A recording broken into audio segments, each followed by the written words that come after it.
Lakers are finished. Darvin Ham, our guy, might be out. Per Shams, obviously he's going to be the fall guy. Jack, let's talk about this Laker team, man. They got out rebounded by nearly 30 rebounds in this series.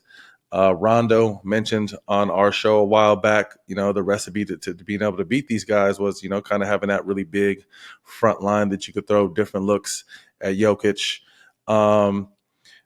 With all that said, and I'm going to give you your time to speak, the Lakers didn't play bad. 2 big offensive rebounds, 2 shots at the buzzer by Jamal Murray. I feel like if they would have played someone else, we would see them in the second round. You can say what you want about the coaches and the way this roster is built, but they ran into fucking Denver in the first round, and Denver looks really good right now. So what are your thoughts on this Laker team, guys that did step up, didn't step up, the future? Let's get into that. They had their expectations too high. That's my thing. I didn't see this team being the team that was going to make some noise in the playoffs and possibly have a chance to win the championship. I knew this team was going to be the team that they were playing in the play-in. Didn't you say they were your dark horse at one point?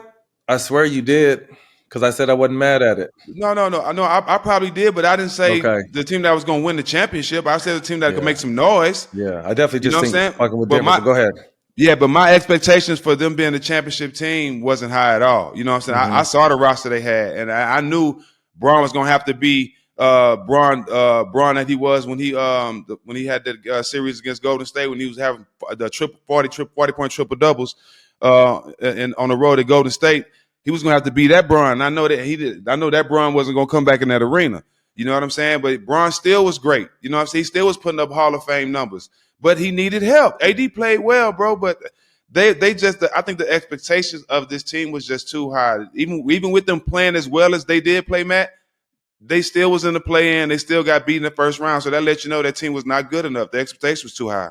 I think one person they thought they were going to get more of than they got nothing out of was Spencer Dinwiddie. And I was a little disappointed in him because he, where he's been, he's always been able to get you a bucket. And I think that's something they definitely needed. But Jack, I want to take it a little further back. And obviously, because everyone likes to twist shit and stretch shit. When they got Russell Westbrook, not Russ's fault, because the Lakers did what they had to do to get him. Yeah. They ended up having to trade their core pieces. Guys that you need to win games, like the others. Shaq likes to call them the others. You lose KCP, who's doing his thing for Denver. Unfortunately, I think he just got hurt, but he's already won another championship with Denver. Core piece. Kyle Kuzma, someone who's on a bad team but did his role for the Lakers, and can get a bucket. And then they lost Caruso too because they had to lowball him due to the Russell Westbrook deal. And we already know what kind of dog Caruso is, probably first team all defense, someone that would have guarded Jamal Murray in this series. So, I look at management, to be honest with you, with some of the decisions they made, whether management means LeBron's side of things or management means Rob Pelinka and his crew. Because, again, this is a poorly constructed situation. They got pieces. They were able to strike gold last year at the trade deadline and add some few pieces that made a run to the Western Conference, and everyone thought, this next year they were going to make a jump, but this is not they got good pieces, but pieces have to fit and gel. And I definitely don't feel like the Lakers pieces gel. This is the first time since 2018. Bron will hit free agency.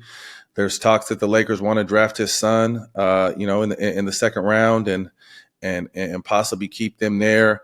Darvin Ham is probably going to be the fall guy. He was criticized this season about substitutions, timeouts, X's and O's. He was criticized about everything, but you already know that Laker hot seat is tough. And then any team coaching Bron, the coach is always going to take some shit if we're just being honest. So, Jack, Bronny come to the Lakers, or does Bron leave? I think Carrie Champion, if I'm not mistaken, put something out that said right before the game that she talked to someone, and someone told her that this is LeBron's last game in purple and gold. So there's just a lot of shit out of there. Breathe in, breathe out. The Lakers front office failed them, and Darvin Ham is going to be the fall guy. I saw something that with Bron. They asked Bron, was this his last game in the Lakers uniform? He said, I'm not going to answer that. That's your answer right there. That's your answer right there, bro. I think he just controlling the narrative and forcing whatever he want to play to draft his son.